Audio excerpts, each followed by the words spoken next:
welcome back to the farm at Freewarden. Welcome to the session on the couch. This is the failure edition. It's not so much about failure for us as it is about identifying it, acknowledging it, asking the question, why did it happen, and learning from that so that it doesn't happen again. That's the most important thing for us as we're going through this process. Of course, you're always going to have failures, but I take the approach of you shouldn't be afraid of failure. You shouldn't think of failure as a defeat, but everybody's going to fail.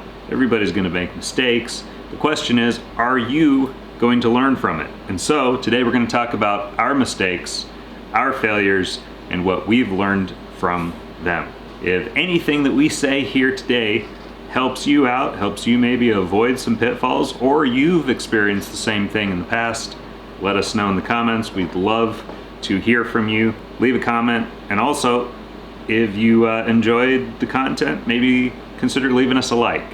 And if you're not subscribed yet, which I think about 70+% of our viewers are not subscribed, we'd really appreciate that subscription. A few people have asked, how can they support us?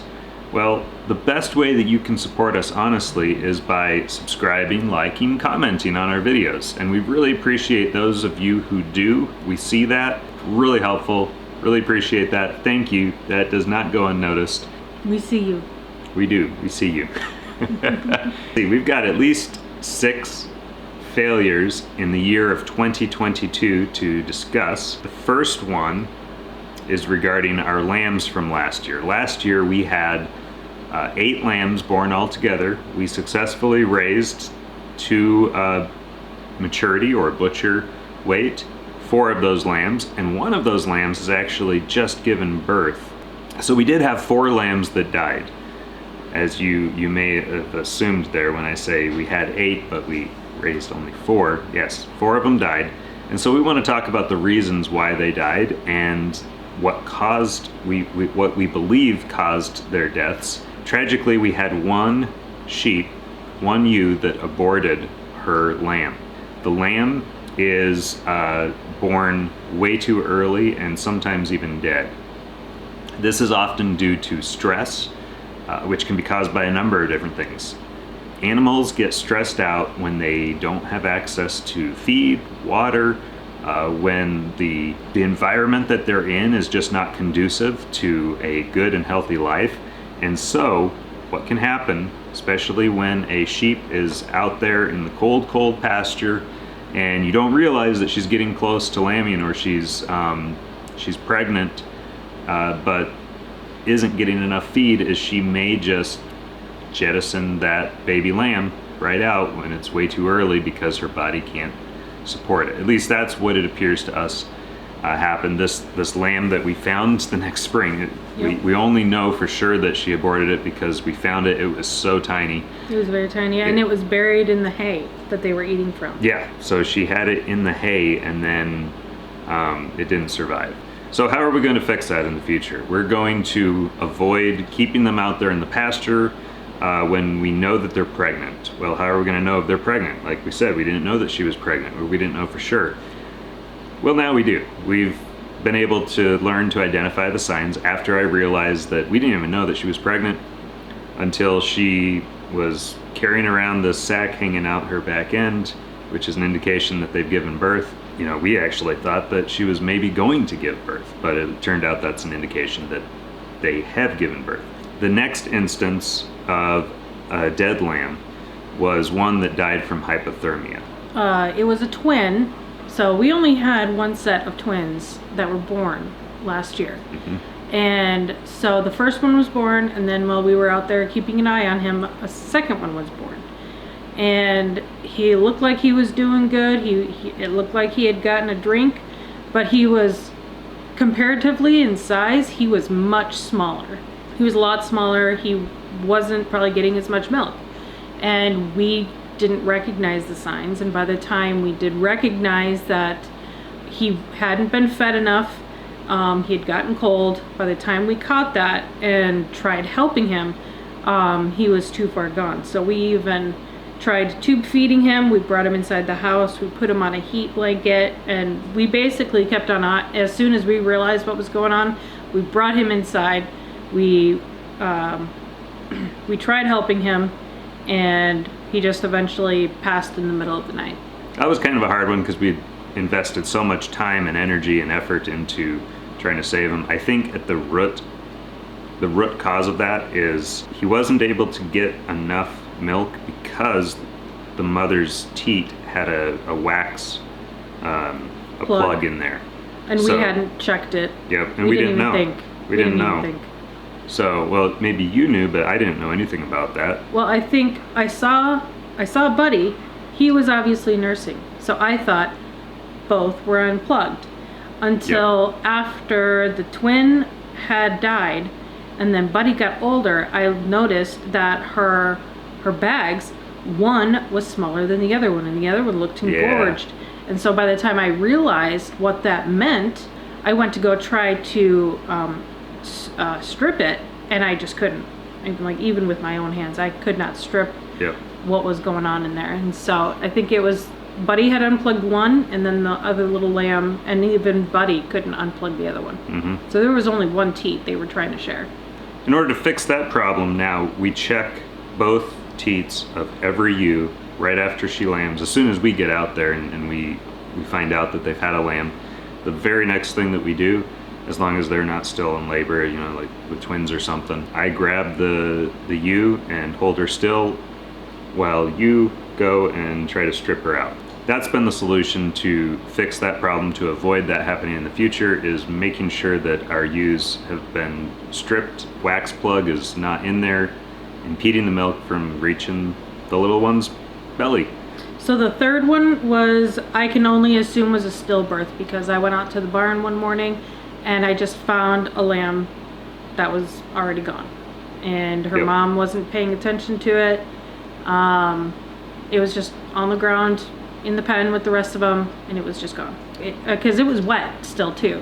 So mom didn't even try. It was like she checked it, she saw that it was dead right away, and didn't even bother trying to clean it. There's not really a whole lot that we can do about that. It's, you know, you're gonna have dead stock if you have livestock. So the very last one, and this one could have completely been avoided, but again, we didn't know. We weren't certain. We had a lot of other stuff going on. And then once we realized there was a problem, we dropped everything and fixed the problem, but it was too late. One of our lambs died from ammonia poisoning.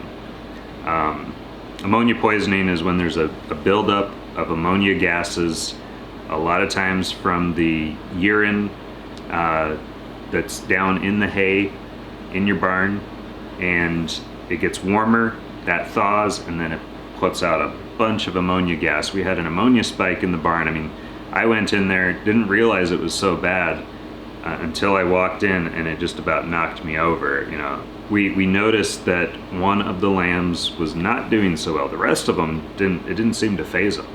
And to this day, like, none of them seemed to have had a problem from that. We immediately set out a fence, got them all out of the barn, and that happened in April.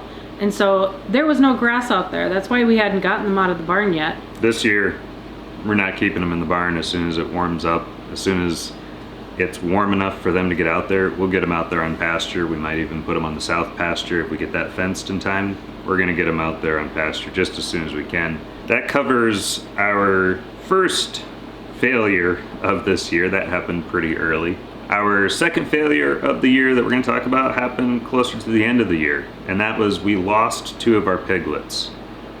Now, I went out there and I found a dead piglet. I wasn't really sure what had caused it, but when I found a second dead piglet, and they were about 3 to 4 months old at this point, I knew there was a problem, and that kind of hurts, because piglets are worth a bit of money. I decided I got to figure out what's going on with these piglets before we lose another one. I can't lose another piglet, or all the piglets, you know. That's our meat and our breeders for next year. I saw no indication that they were being attacked by the older pigs or anything like that, so what was going on? Well, I spent a good amount of time just observing them when I was feeding them, and I determined that the older pigs were keeping the smaller pigs away from the feed, which changed the way that I was feeding them. So to fix that problem, I spread the feed out on the ground in a wider pattern, not just in 1 or 2 spots, but in 3 spots or more. And that way they all were able to access feed, and the older pigs were not able to chase all the piglets away at all times. And since then, all of our piglets have kept their weight or put more weight on and have been doing just fine. So number 3 on our list of failures is, might not seem like a big deal, but it kind of is to me. We lost an entire ham from one of the pigs that we butchered, so that's 1 of 2 hams that we got lost. What I was doing with it is I was trying to dry cure it with just salt, and I was going to turn it into a hanging leg of prosciutto that we could hang in our pantry or our kitchen. It's completely lost. It went bad.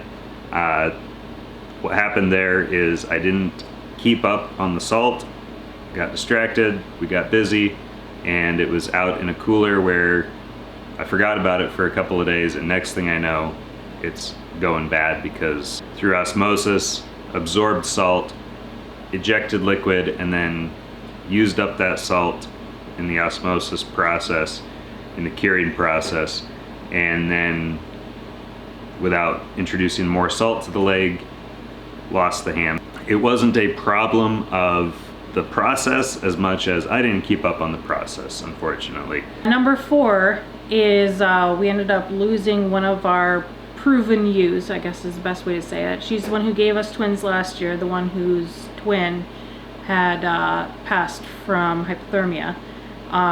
She ended up, we noticed her out in the pasture. Actually, you almost ran her over because she wasn't with the flock and she was laying down on the ground. And so he had called me. We went out there and we took a look at her, and we ended up having to put her down. What I noticed and what caused me to be like, we need to call her, is her eyes were almost acting like they were, she was having seizures. Her eyes were just flickering back and forth whenever she wouldn't run from us, which is very unusual for her. She wasn't our most friendly ewe. And whenever she did try to get up, she would get up on all fours and then immediately just fall over on her side. So based on her symptoms and what I was seeing, I did a little research. It looks like she could have had either a heavy parasite load that was maybe even affecting her brain, or she had pregnancy toxemia. But the main 2 schools of philosophy are either low input and high maintenance, or low maintenance and high inputs. So we want to run our farm with more management or higher maintenance, preventative maintenance and ongoing operational management of our farm, and less inputs, which means we don't vaccinate, we don't deworm, we don't treat for parasites. What that means, unfortunately, is some of your genetically deficient animals are going to succumb to parasites or are going to succumb to diseases, but then you remove those genes from your gene pool here on the farm, and they don't pass those genes on to others. She had something degenerative there because all of our other sheep were doing just fine at the same time and continue to do just fine. And they were all pregnant at the same time. Yep.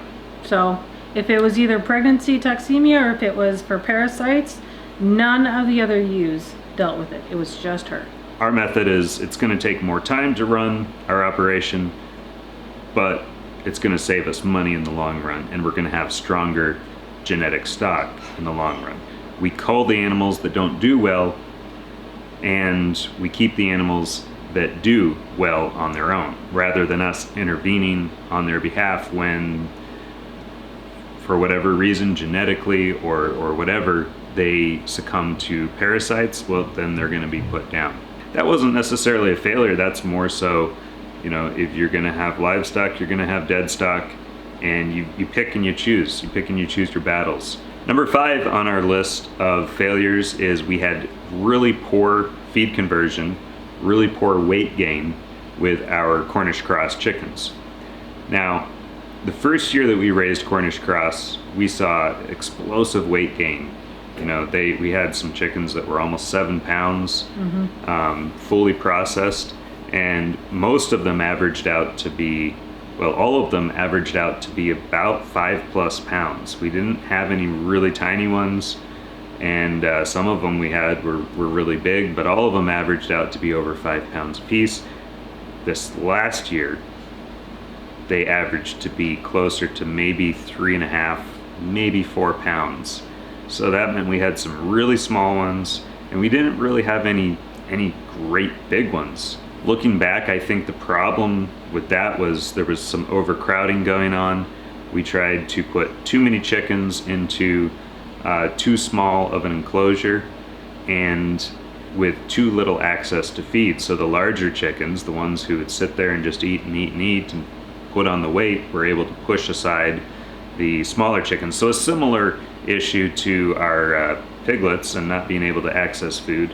The larger chickens would all huddle around the feed and just sit there and eat it all until there was nothing left. And when the smaller chickens were able to get close, they couldn't get anything. So none of our chickens were malnourished, but they just weren't putting on the weight like you would expect. So they weren't starving, they were still getting feed, but Cornish cross are known for putting on weight really fast. You know, in 8-10 weeks they can be a full-size table bird, and ours just didn't perform as well as we had expected. So looking back, thinking about the problem, it was a little tougher to try to determine because we weren't out there watching them eat. Looking back, I can't think of it being anything else other than, you know, we had 30, maybe 35 birds per tractor when you're supposed to have 25 to 30 birds per tractor. So next year, or this year, if we do birds again, we're gonna do no more than 25 per tractor. And that's, you know, the feeder that we have in there is the perfect size for about 25 birds to access all at once. I thought last year we can put more in there. We'll just feed them more often. We'll keep the feed in there, and then all the birds will have access to feed. It was probably also due to the stress, because not being able to access feed, not having enough access to feed, really stresses out Cornish cross. So I've learned since then, and they need to have that constant access to feed, which means you can't have more than 25 birds to a trough that only allows 25 birds to access it at one time. Keep the max number of birds that can access the trough in the tractor or less, and do no more than that in the future. So our final failure, number 6 of our failures from 2022, was when I basically just gave up on the rotational grazing a little over halfway through the year. We tried and we tried and we failed to rotate them the way I wanted to rotate them, and we tried again and nothing was working. Well, in September this year, this is right after I just kind of threw up my hands and said, you know, phooey. I went to Greg Judy's rotational grazing school in September this year, and that was phenomenal. I learned a lot. I saw their setup, I saw their equipment and their their infrastructure, how they ran their entire operation. A daily basis, we got to walk the pastures, so I got to see their perimeter fences, I got to see their rotational paddocks and how they separated their animals and stuff like that. So it made me realize 2 things. First of all, I was trying to give them too small of a paddock on our property. We're not going to be able to do it quite the way Greg Judy does it on our pastures. We just don't have enough. But also, I don't have my pasture set up properly to be able to do this in the first place. I don't have the proper equipment.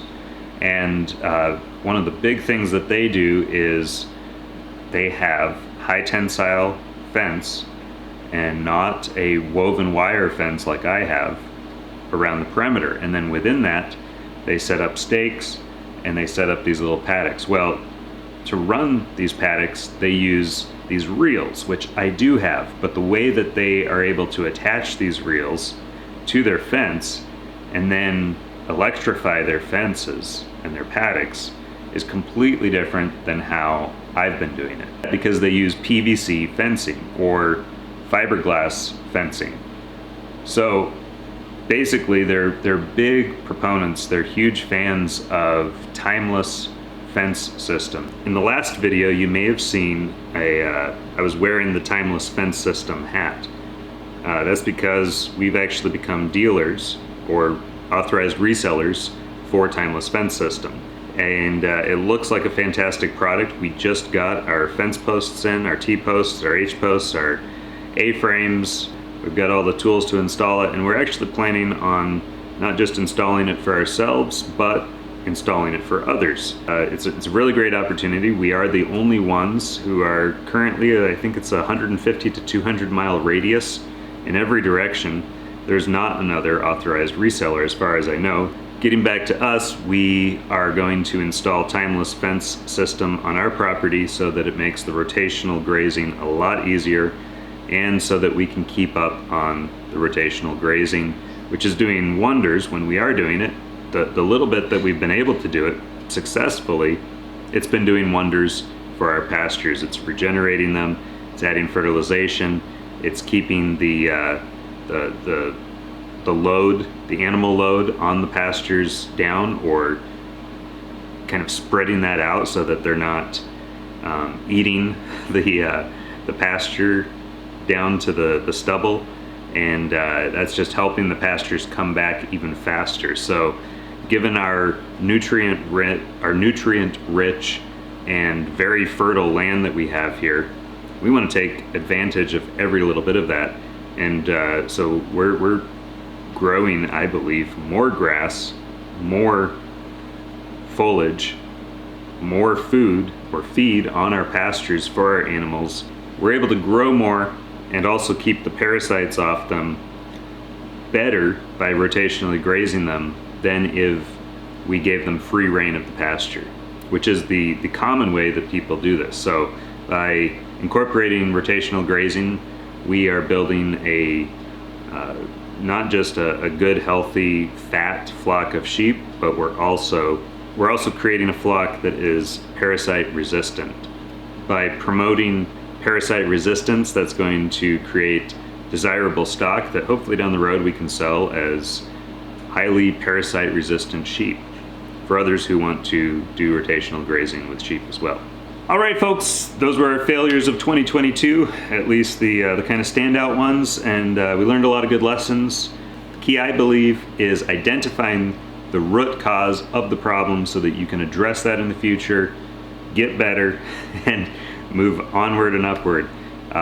We don't want to necessarily sit and stew over these problems and feel bad for ourselves. We want to instead look forward to improving, getting better, doing the right thing in the future so that we don't repeat the same mistakes of the past.